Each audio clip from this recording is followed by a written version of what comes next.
Hello and welcome back to Around the Block. Hope you're all doing well today and looking forward to finally getting back into this save. It's been a week pretty much since you guys were last here. I had a week off from work and from this just to sit back, relax, recharge. And it's been a good week to just do nothing basically. But we're back now, looking forward to making some more content for you as we come towards the end of the FM20 cycle. FM21 due to release at some point this year. I'd say probably December when it comes out. So that'll be quite exciting. So not long left in Football Manager 2020. So we need to wrap this one up pretty soon, I would say, to try and get one or two more things in before we get onto FM21. Anyway, since you guys were last here, which was a week ago or so, I should probably do a bit of a recap actually of this season so far, because we've only just really started this season. This is the season that we decided to change up formation. We wanted to switch things up a little bit, and this formation, the five at the back with wing backs, this was the way to go, we thought. This is the way to go. This is how we win a Champions League. This is how we win the Bundesliga. And so far, it's worked out pretty well. We signed a couple of players in these key wing-back positions who have played very well. We've had a great start to the season, I must say. We lost the Europa Super League against PSG after we won the Europa League last season. But having only lost one game in the Bundesliga so far this season, we are looking pretty good for potentially winning it this season. We've also had a great start to our Champions League group as well. 3 games played, 3 games won against Benfica, Puskás Academy, our old team, and Real Madrid, which is great, which is one of the games we played in between episodes. Now, if you guys remember correctly, I think last time we were here, was it Wolfsburg and Puskás Academy? We'll say that, I can't quite remember, but I think it was those 2 games. Since then, we've played against Stuttgart, a 4-0 win there, which was absolutely fantastic, followed up by a 1-0 win against Augsburg, and then a huge 3-1 win against Real Madrid. Did not expect this, thinking Real Madrid, would give us a bit more of a game, but they did have a man sent off, although that was quite late on, so it didn't really impact the game too much. But Rogala with a brace and the big double C, Constantine getting a goal in the 86th minute as well. So that was very good for us as well. Unfortunately, Puskás have lost every single game, apart from against us, very heavily. So it doesn't look like they're going to progress into any other European football this season. We then had a draw against Hamburg 1-1. They were sitting second in the table, we were sitting first in the table. Carsten Corning scored for them. He used to play for us until he had a minimum fee release clause that I didn't realise he had, and he's gone off there, and he's actually very, very good, which is very annoying. He would have been our wing back if it wasn't for him having a terrible minimum fee release clause and me not realising that actually he was a world-class player. We then scraped through the second round of the German Cup. We played a very rotated lineup. If I move my head out the way, you can see. Very rotated lineup. We managed to win it 1-0 though, which was very good, before a 2-0 win against Borussia Mönchengladbach with Jacob Madsen and Lucas Rogala scoring 2 very late goals in the 90th and 91st minute to pick up the 3 points in that game. Today we are going to be playing against Real Madrid and Hoffenheim. These are the 2 games coming up this time, and then we'll finish off the Champions League group stage with another game against Puskás next episode. Of course, it's our old team. We can't not play them, which will be quite decent before we move on to the later stage of the Cup and the rest of the season after that. Obviously, we're looking pretty good. We're top of our Champions League group, 3 wins from 3 with 9 points to our name. Fantastic stuff. And we're currently top of the Bundesliga as well, which is fantastic. However, it is ridiculously tight here in the Bundesliga. We are top on 23 points, Bayern a second on 22. Wolfsburg and Hamburg are on 21 points. Borussia Dortmund on 20 points and Stuttgart on 19 points. So we could slip up in today's episode and drop as far as 5th. And, if we lose a second game after that, off camera, we could drop as low as 6th in the table as well. So we need to be on top form. We need to keep our momentum going, because one slip up and any one of these teams could overtake us, and that could be the league title lost after 11 games or so, because we might not be able to catch them back up again, because we've seen how important form is from last season, because last season Borussia Mönchengladbach just kept that form going all season. We could not get close to them. Luckily for us, they're having a poor season so far, down in 9th position after we beat them 2-0 last time. So they're not quite playing up to standard, but if we can just keep our form going, this could be our season. Either way, let's jump straight into today's fixtures then, against Real Madrid first and foremost. Hopefully Puskás beat Benfica, that'd be fantastic, but I can't quite see it happening considering they've lost most games like 5-0 or something like that. But Real Madrid, playing away this time, so that might be a bit more of a challenge, but this is the team that I think is going to be helping us out today. Andre Luis is back from his injury. If you remember last time, he had been injured for a little while, but is back now playing in goal for us, which is fantastic. Blažević, Dopatka and Diogo in that back line. Nikolev and Karapisi on the wing-back positions with Dorbel and Clant through the middle of the park. Kidrich in the attacking midfield position with Rogler and the big double C making up that strike partnership. They are a fantastic duo, and hopefully we're going to see plenty of goals come from them in today's episode. So then kickoff is upon us here today, and hopefully we're going to score a goal early on as Hudson-Odoi, playing for Real Madrid, puts that just on target. Actually, Andre Luis puts that over the bar with a good save there as the corner comes in, and it's cleared just about-ish, not quite cleared just about. Real Madrid, it is cleared now. Nikolev with a good challenge. Of course, Nikolev, we bought him from Real Madrid, so this is a big game for him playing against his former club. Now, if we can get a draw here today, that would be very, very good for us. I doubt we're going to win this game. It was close against Real Madrid earlier on in the season when we beat them 3-1. The scoreline flatters us a little bit. It was a lot closer than that. And of course, they had their man sent off in that game as well. But if we can just get a 0-0 draw or something like that here today, keep that 3-point gap to Real Madrid, as apparently, I mean, that looks over the line to me. Not that I can really see from this distance, but it looks over the line to me. That should have been a goal for us, I'm sure. But as I was saying, if we can keep that 3-point margin to Real Madrid, I think we should be beating Benfica and Puskás Academy once again to then, of course, finish top of our group and give us a slightly more preferential draw in the knockout stages, which would be very handy to us as Rogler picks up a loose ball and scores the goal. A win would be even better. Fantastic stuff from Rogler there. His 12th of the season, as he puts that in the back of the net. Fantastic stuff from him. I mean, it's just poor defending this, really, isn't it? Like, oh, what's the defender doing there? He falls over as well, nearly as well, and Rogler just has to put it past the keeper. A good goal for us, 1-0 up against Real Madrid, and it looks like we're going to be finishing top of our group at this stage. So I should probably talk a little bit about the plans for the rest of FM20. Of course, FM21 coming out in the not too distant future, I would say, as we're 1-0 up at half-time there. You love to see it. Now, the Premier League season, or the English Football League season, starts again on the 12th of September. So what I think I'm going to do is get an up-to-date database around that time and probably do like a Leeds United save in the Premier League and just see how far we can get with Leeds United in the time we have left until FM21 comes out. I think that'll be quite good fun. Obviously, there's a bit of a change from this, because I think this is starting to get a little stale now, particularly as well. That's potentially part of the reason I wanted the break, was because it was just getting a little bit samey.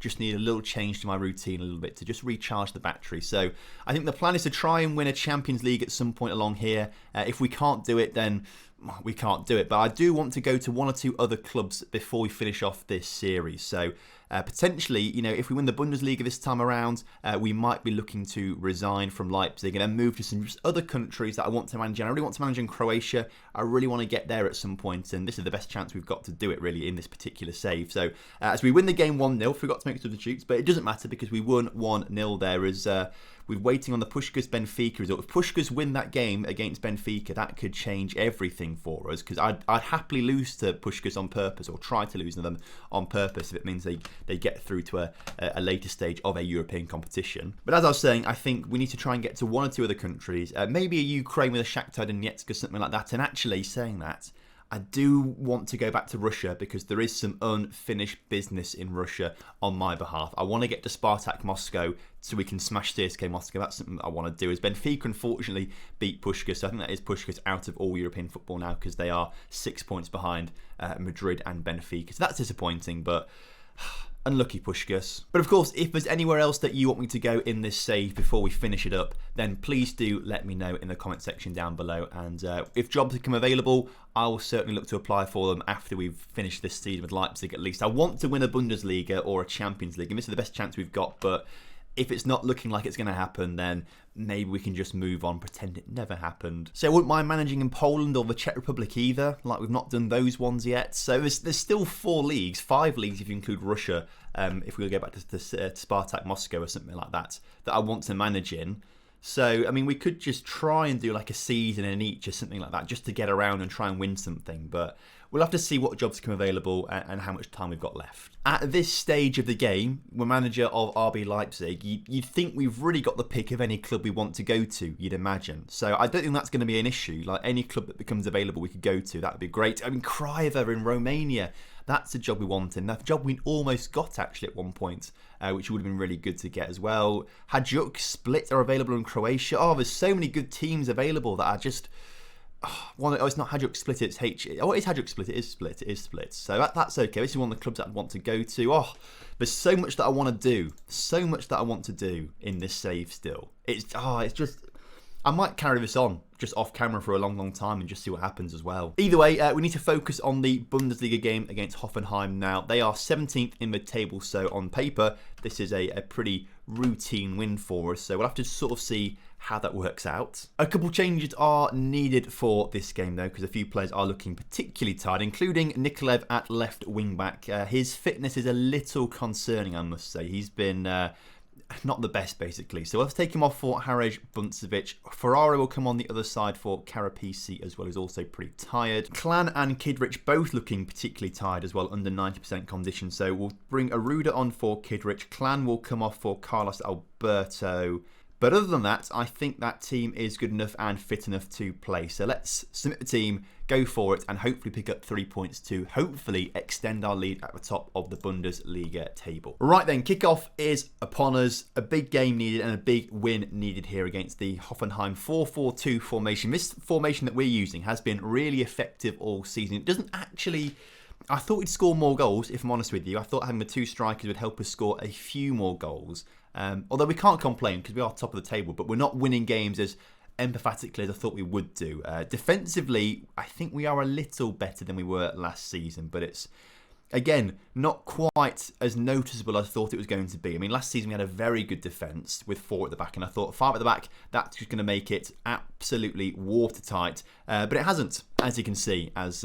Hoffenheim open up the scoring. Not a great start to the game, really, but hopefully we're going to reply straight away as Dortmund gets the ball into Harej Buncevic. Carlos Alberto on the edge of the area now into Harej Buncevic. Harej into Rogler. Rogler shoot, and it takes a big deflection, but it does count as Rogler's goal. There is 13th of the season to bring us back on level terms within a minute or so of Hoffenheim scoring it. In fact, it was probably less than a minute, I think. It was literally 30 seconds or so. So good from us to instantly get back in there, but we shouldn't have conceded that first goal at all. 13th minute for them, 14th minute for us. You love to see it. But now in the 17th minute, or the 18th minute as now the clock ticks over, Felipe Cruz, who's a very, very good right back, puts it into the middle, just wide from Hoffenheim. They're causing us a few issues at the back, which I'm not a big fan of. We need to somehow work on that a little bit, and you know, having the 3 centre-backs, I thought that would just solve our issues, essentially. I thought that would be fantastic. We've got the wing-backs who obviously can drop back, but I suppose in this formation and this sort of stance that we have, their primary focus is actually more attacking than defending. But still, you'd think they'll be able to get... Look, we've got like a flat-back 5 when we're defending. It's like a flat-back 5. And I just thought that would be impenetrable. But it hasn't quite been like that for us. And again, you can see that Hoffenheim are punishing it somehow. At the same time, though, that first 10-15 minutes against Real Madrid, apart from those first 10-15 minutes, Real Madrid could not get anywhere near us. So maybe it works really effectively against teams that are looking to attack quite a lot, but just not quite as effectively as the Patka somehow scores a goal there. We'll see it on the replay. Perhaps it doesn't quite work so well against teams that are prepared to sit back a little bit more. I guess we are pressing quite highly with this formation to an extent, so you know, we are relying on them coming forward so we can press. I don't know, it just doesn't seem to quite work as well against the teams lower down, but at least we are still winning right now. The second half though, nothing is happening in the second half whatsoever. We are now 70 minutes into the game, not a single highlight in the second half until now as Felipe Cruz, who's been quite pivotal to the way that Hoffenheim have been playing actually, which is good because obviously Felipe Cruz was a big part of our Grasshoppers team a long time ago. And of course, he's a big part, well, I say a big part. He's part of the Arsenal squad that we've got on our stream save as well. He kicks around quite nicely. And I'm sure in FM21 at some point, we're looking to sign Felipe Cruz. He's become a bit of a channel hero to an extent as the big double C scores a goal. Suspicions of offside there, but it's not been given. 6 for the season now for Constantine. What a fantastic name that is. Let's see if it was. I mean, obviously it's not because the game would have told me it was offside, but it did look very offside. Oh, no, it wasn't actually. Just the defender stood still. Very, very good movement from the big double C there. Fantastic goal there. 3-1 up against Hoffenheim. And I think now that should be game over. Thaddeus Igalo, get yourself on the pitch. I want to see what you can do out there. Let's also bring Kelly DeRue on at the back as well for Diogo to give him a bit of a run out. We do need to get Jan Sarman on the pitch a little more as well. Of course, the young striker that we've got there, need him to play a few more games this season. He's done well when he has played, but needs to play 1 or 2 more games to help his development quite nicely, as Thaddeus Igalo puts that just over the bar. Thaddeus obviously was a bit out of sorts last season. We didn't really play him that much, as potentially we've got a penalty, which I was going to try and put Thaddeus on, but the change player button just came and went very, very quickly. So I think it's Carlos Alberto taking the penalty. But Thaddeus Igalo has been in much better form this season, playing a few more games, scoring more goals, which is great for him. I think he needed that little break from the club to go on loan to Augsburg, and didn't play particularly well at Augsburg, but I think that little change in environment sorted him out quite nicely, as he has been quite good since he's been back at the club here, scoring a few goals and things like that, which is great to see. 4-1 right now against Hoffenheim. A superb result, although we have leaked 11 shots, which is 11 shots too many, really. We shouldn't be leaking that many shots at the back, but it doesn't matter when we win 4-1. We stay top of the table. Hamburg go into second because Bayern Munich haven't played yet, but if Bayern win their game, they'll still be only 1 point behind us, and that pressure on us at the top of the table will still be there. So let's see what happens in this Bayern-Borussia Dortmund game before we finish off today's episode. Who's going to win it? It's a 2-1 win for Bayern Munich. Ansu Fati with the goals, and again, they are just 1 single point behind us. So next episode we'll play Puskás Academy, of course, because why not? It's Puskás Academy, it's our old team, we're playing them in a competitive fixture. It's important to play against them, in my opinion, so that'll be quite good to see. And then we'll also do Fortuna Düsseldorf afterwards as well. Another team quite far down the table, but I don't think we've played them on camera at all yet in this save, so I think it's worth doing that one as well to see what Fortuna Düsseldorf are all about. So first of all, thank you very much for your patience over the past week with no videos, but you know, I'm back now, and we'll be making some videos and getting back to the streams and stuff, which will be very good fun. Of course, if you enjoyed today's video, make sure you do drop a like on the video for me and subscribe to the channel if you're new around here, and I will see you next time. Have a good one. Goodbye.